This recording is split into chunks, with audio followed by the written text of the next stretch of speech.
Hello everyone, Chris Assis here, and today we're going to be focusing on ochos and speeding up.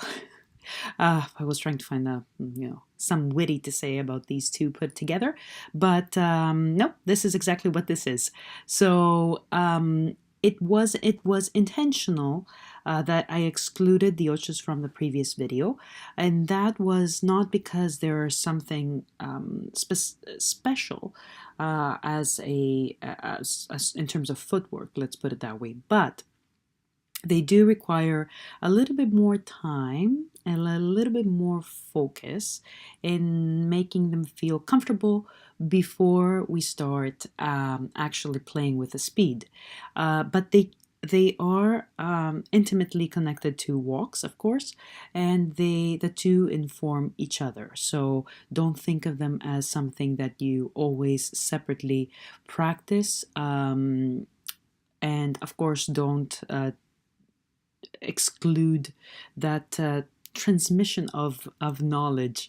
Don't avoid that transmission of knowledge between the two. So things that you've discovered while practicing your walks can be used in your ochos and vice versa. So in this video, we will be looking at the getting comfortable in the upper body, finding a little bit of articulation in the footwork, and of course, managing the speed. But even if you don't get to fully find that comfort, don't worry about it, because we will be looking into that more and more in the videos to come. So, enjoy.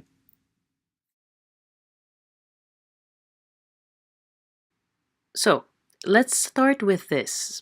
Starting on 2 feet, you're going to twist and shift the weight at the same time.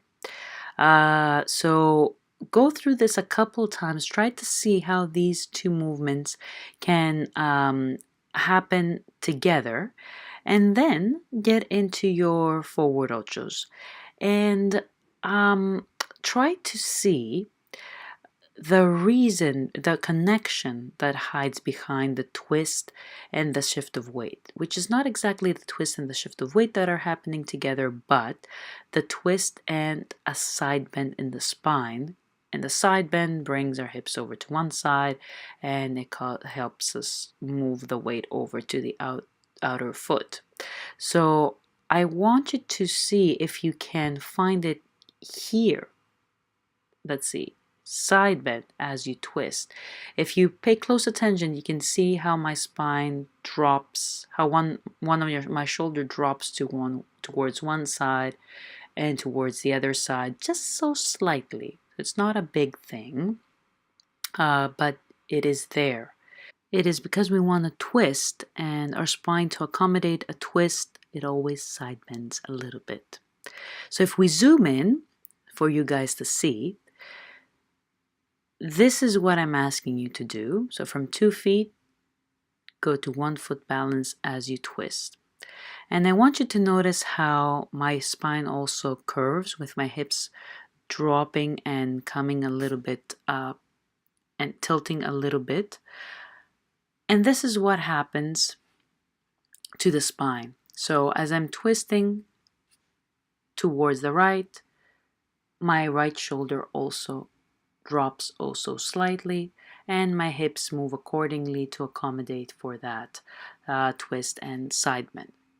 So you want to find your own sweet spot, because your spine and your body will be slightly different than mine. So I don't want you to copy this. I want you to find it in your own body.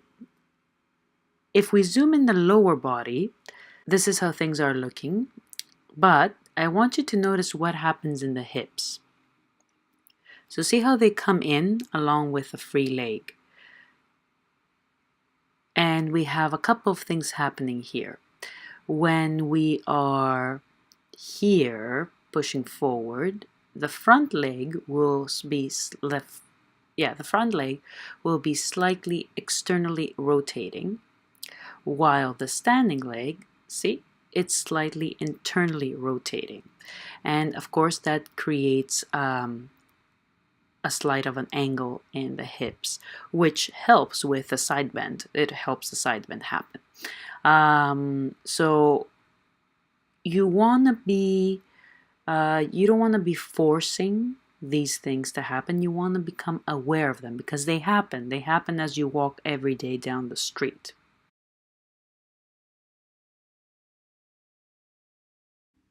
So you set up, you start at a normal pace, nice and gently.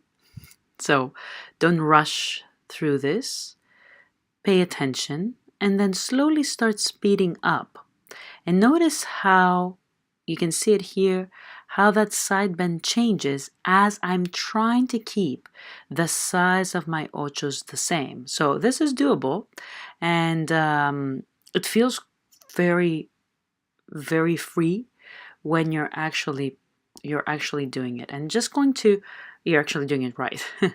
And I'm just going to reference back to our last week's video where as we were walking faster, we were trying to keep the size of our steps the same.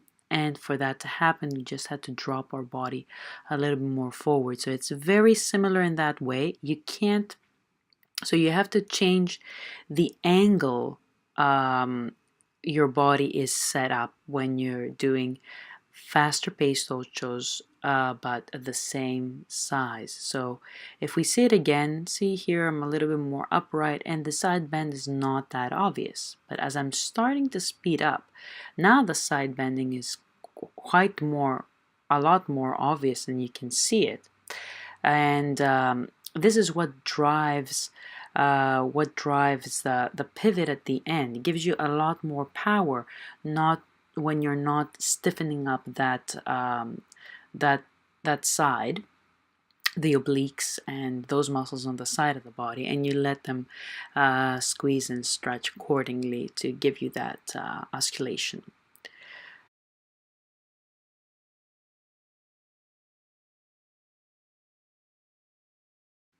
So in option 2, we will be changing the size of the step as we're changing the speed, so slightly different. Start though from the same base, and when you start feeling comfortable, you start making the steps a little bit smaller and at the same time a little bit faster. And the smaller the steps get, the faster you go. So that doesn't mean that you get more and more stiff. What it means is that your posture will adjust accordingly. So let's see what happens here. The steps are a little bit wider, so the length, the size of the side bend is changing. As the steps get smaller, my posture changes to a little bit more of an upright posture. And I'm not sacrificing the side bend, of course. There's still a little bit of a side bend. So as the steps get really small and they're really under my center, I start to really get my body in almost like a straight line.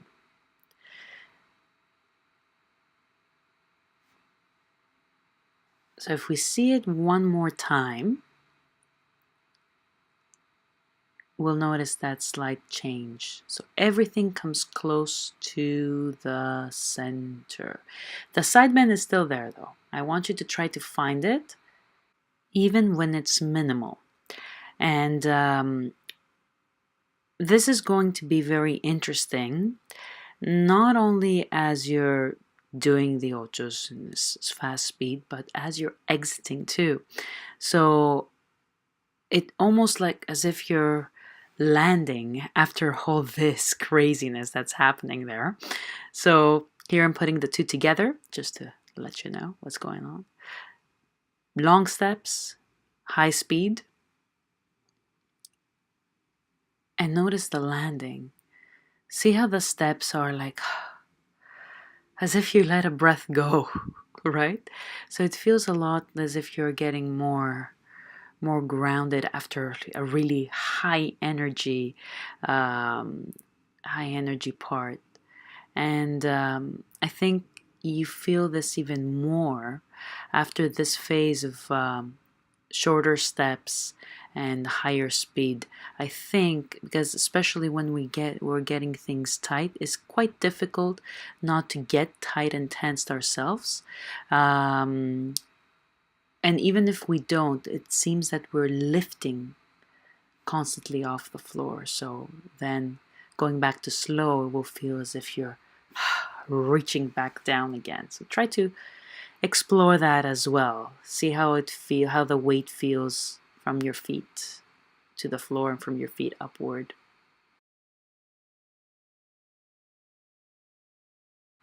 So for back ochos will work exactly in the same way.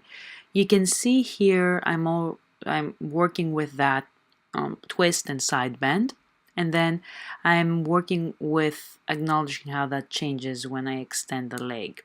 So that moment, whereas we saw it in the forward ochos, only it's at the end of the step, whereas here is the beginning because it's almost the reverse. It's that moment that our body reaches for that twist just a little bit deeper. And the spine needs to adjust and gives us a little bit more of a side bend that we need there. So take some time to find this, to see what the channels and the paths the body needs to go through, and notice how this is not stationary. I'm not constantly in this side bend position. See, I'm like pretty square here when my feet are together. And that stands for forward ochos as well. Feet come together, things are a little bit more settled in towards the center.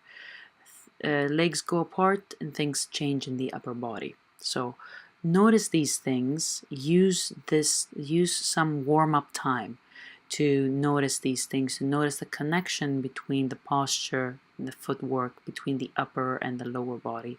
Finding a spot where you feel comfortable and confident to move from.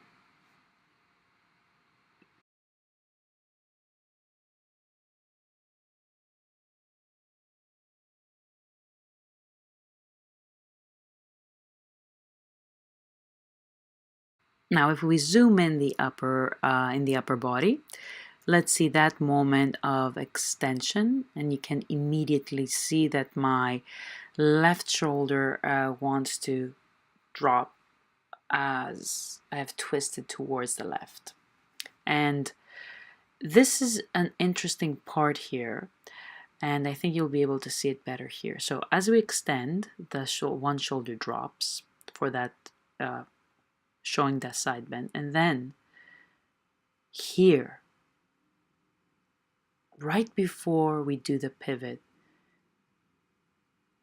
there's a little bit more of a side bend that we need there, and then things come back to almost square.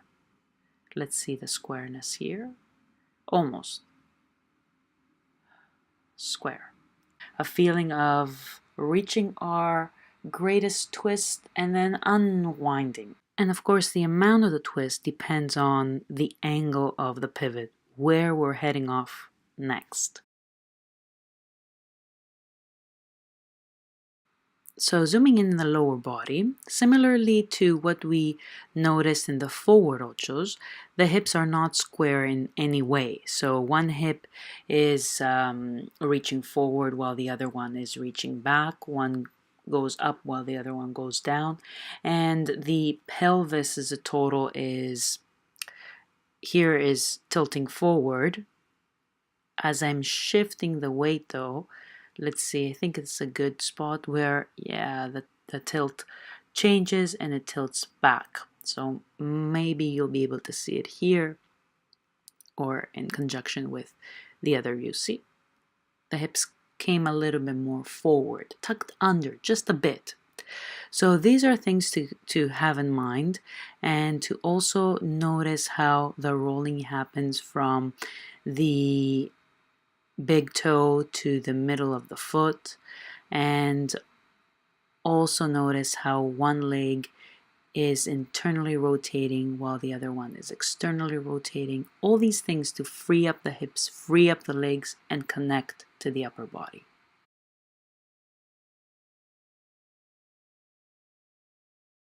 So hopefully after spending some time, you'll be able to see a few of these things happening here, like the pelvis tilting forward, now tilting back. See, tilt forward, tilt back. So slight changes here and there. I hope you will also be able to avoid copy pasting and on your body and exploring instead, because your body will definitely look different than mine as you're a different person. And when you find that you are somewhat aware of these things, when you find that you're in a comfortable spot, start speeding up. And of course, option one, as before, is keeping the same size of steps. And you'll probably feel like you're flying, but feel here the weight of your legs and see how your body needs to adjust in this side bend to help you not fly off your feet. Feel the weight. Don't try to get rid of it. Don't try to avoid it. Feel the weight. It won't pull you down, because if your alignment is efficient, you'll actually feel an extreme level of freedom. Even though this is quite a demanding task, moving fast while doing long steps. So find how the body needs to adjust to be able to perform that, and always go back to something that's comfortable and slow to not only assess the situation and notice if there is any spots that feel too tensed or too uncomfortable, but also to catch your breath for a few seconds, and after a little while, when you feel good again, you hop back into it. And because quite a few of you are asking how much should you bend your knees and all that. Again, I don't think it is on anyone to say how much your knees should be bent. You bend your knees as much as you feel you need to. So let your knees do their job, and they know how much they need to bend to keep you safe and strong.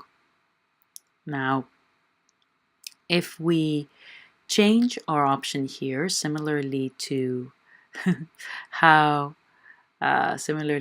we did before, and instead of going long and fast, going short and fast, we'll have to adjust the size of our step as we're adjusting our speed. And adjusting the size of our step, of course, means adjusting the upper body as well. So let's see how this happens.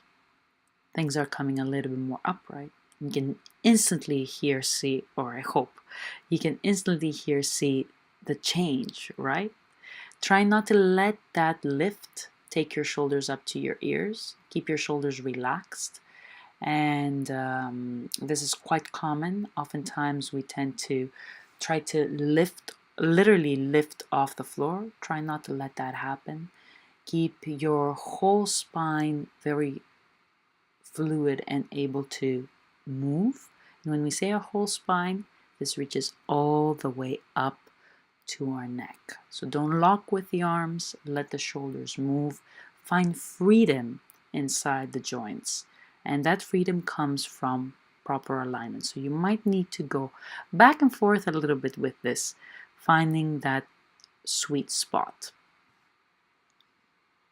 And the sweet spot would be a place where you are in control, you know what you're doing, and you can feel every little part of your body, because this is a full body activity. So it's not to be focused on the feet or on the hips only, or in the torso only. It's a full body activity. So by the end of this of a successful practice, let's put it that way, you should feel that you somehow accessed through movement your whole body and you didn't leave anything unexplored. So you found that you found the big movements, such as this big side bend that happens here when we're speeding up. You found the movement of the hips. You found the movement of the femur of the leg inside the hip. You find the movement of the toes and the metatarsals and the ankles. You find the you found the movement in your shoulders and in your elbows and in your wrists. You notice how the neck aligned and how your the position of your head changed. So all these things can be explored through movement. You just need to take your mind, your conscious mind, to every little spot of your body or big spot, and just pay attention to what's happening. So focus as you're doing this. Maybe you'll repeat it 10 times, 20 times, however many times you repeat this video. But when you repeat this practice, every time, take your focus on a different spot and see how just that slight change will change the whole practice.